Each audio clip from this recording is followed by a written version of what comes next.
Hey, you ever have one of those days where everything just piles up? Where you're just trying to get through, and the world seems to throw one indignity after another at you? Maybe it's a bad day at work, a frustrating commute, a sense that you're just not being heard. Now, imagine that feeling, but amplified 1,000-fold. Imagine that feeling not just for you, but for your entire people. That simmering pot of rage, that moment when the lid finally blows off. That's where our story begins today. Welcome back. I'm Ibnul J. Farabi, and this is Echoes of the Ancients. Today, we're traveling to the misty, green land of Britannia in the year 60 AD. Rome is the undisputed superpower, its legions a machine that grinds cultures into the imperial mold. And in the kingdom of the Iceni, in what is now East Anglia, a king named Prasutagus tried to play by Rome's rules. He made the Roman Emperor, Nero, co-heir to his kingdom alongside his own two daughters, hoping this clever bit of diplomacy would secure his family's future. It did not. When Prasutagus died, Rome showed its true face. To the Roman procurator, the local taxman and enforcer, a client king's will was a scrap of paper. The Iceni were a conquered people. Their wealth was Rome's for the taking. So the Romans came. They plundered the king's hall, seized lands, treated the Iceni nobility like slaves. And then, they turned to the king's family. His widow, Boudica, was publicly flogged. Her daughters, young princesses, were violated by Roman soldiers. This wasn't just political annexation. This was a calculated, brutal act of humiliation designed to break the spirit of a people. But they misjudged their target. They thought they were crushing a grieving woman. Instead, they ignited a queen. Boudica's response was not a quiet grief. It was a firestorm. She rallied the Iceni, and they were joined by the neighboring Trinovans, who had their own bitter grievances against the Romans, especially the veterans who had stolen their land to build the colonia at Camulodunum, modern-day Colchester. This wasn't a small band of rebels. Ancient sources, though we must read them with a critical eye, say she amassed an army of over 100,000. What's clear is that it was a force of pure, righteous fury. And Boudica, described as tall, with fierce eyes and a voice like thunder, with a mass of bright red hair falling to her hips, became its terrifying symbol. She stood in her chariot, her daughters beside her, and spoke of freedom, of vengeance, of the injustices they had suffered. She was no longer just a queen. She was the embodiment of a people's broken pride, now sharpened into a weapon. The Roman Ninth Legion, marching to relieve Camulodunum, walked right into that fury. Boudica's forces ambushed and annihilated them. Only the commander and a handful of cavalry escaped. Then, she turned to the colonia itself. Camulodunum was more than a town. It was a symbol of Roman occupation, a veteran settlement built on sacred Trinovantian land. There were omens, the historian Tacitus tells us, statues sweating blood, phantom cries in the theater. The Romans there felt a deep dread, and that dread was justified. Boudica's army swept over the city, burning it to the ground. They showed no mercy, just as none had been shown to them. The temple where the last defenders held out for 2 days was burned with them inside.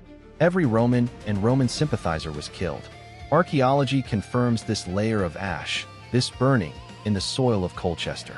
It's called the Boudican destruction horizon, a line of charcoal and hatred in the earth. Emboldened, the rebel tide turned toward Londinium. London was a bustling commercial hub, but not yet a fortified city. The Roman governor, Suetonius Paulinus, was racing back from campaigning in Wales. He made a cold, strategic calculation. He could not defend London. He chose to save his army, the instrument of future victory, and abandon the city to its fate. He told anyone who could to flee with him. Many could not. When Boudica arrived, she found a city rich with plunder but militarily undefended. She burned it, too. Then Verulamium, modern St. Albans, met the same fate. 3 cities, utterly destroyed. The Roman historian Cassius Dio, writing over a century later, puts the Roman death toll at 70,000. The message was clear: Rome could be burned. Its invincibility was a myth. But here's the tragic pivot of this story. After the ecstasy of vengeance comes the hard arithmetic of war. Governor Suetonius Paulinus, his legions finally consolidated, chose his ground. He found a narrow defile, with dense woods at his back and an open plain in front. It protected his flanks. He arrayed his professional soldiers, the heavily armored legions, in a tight formation. Boudica's massive force, for all its rage, was a tribal host. Farmers, warriors, but not a disciplined army. They funneled into that killing ground, confident in their numbers. Tacitus gives us the speeches before the battle.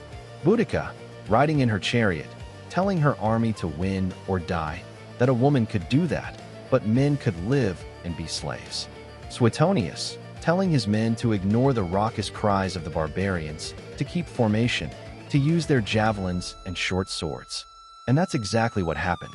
The Britons' charge broke against the Roman wall of shields. The Romans advanced in a wedge, cutting, stabbing, a machine of metal. The very size of the British army became its downfall. Those in the back pressed forward, trapping those in the front. It was a slaughter. Tacitus claims 80,000 Britons fell, for only 400 Roman dead. Boudica, seeing her dream turn to ruin, took poison. The rebellion was over. Rome had won, and it would tighten its grip on Britannia for centuries more. So what are we left with? A failed rebellion, a queen dead by her own hand. Why does Boudica echo through time? Because her story isn't really about military victory. It's about the moment a person, a voice, becomes a symbol so powerful it shakes an empire. Rome dealt in systems, in laws, in cold calculation. Boudica was the human cost of that calculation. She was the scream that the system tried to silence. And in that scream, people heard something true. As an engineer, I'm trained to look for the points of failure, the stress fractures in a system. Rome's system in Britannia had a critical flaw. It assumed that overwhelming force and legalistic plunder could extinguish human dignity. It assumed a widowed queen was a non-factor. That was the fracture. Boudica was the quake. She proved that even the most meticulously engineered control has a breaking point. And that point is often a person who simply refuses to be broken. Her legacy is complex. She was brutal, by our standards and by any standard. The innocent in those burned cities were caught in a storm of vengeance. History is rarely clean heroes and villains. But her story endures because it speaks to a universal truth: the fight to be seen, to be heard, to have your basic humanity acknowledged. It's a primal chord. Thank you for listening to this episode of Echoes of the Ancients. If this story resonated with you, if you feel the echoes of these ancient lives, please share the podcast with someone else. It truly helps us grow. This show is a production of Light Not Studios, dedicated to tying threads from the past to our present. You can find more of our work and ways to support us at lightnotstudios.com. I'm Ibnul J. Farabi. Until next time, listen for the echoes.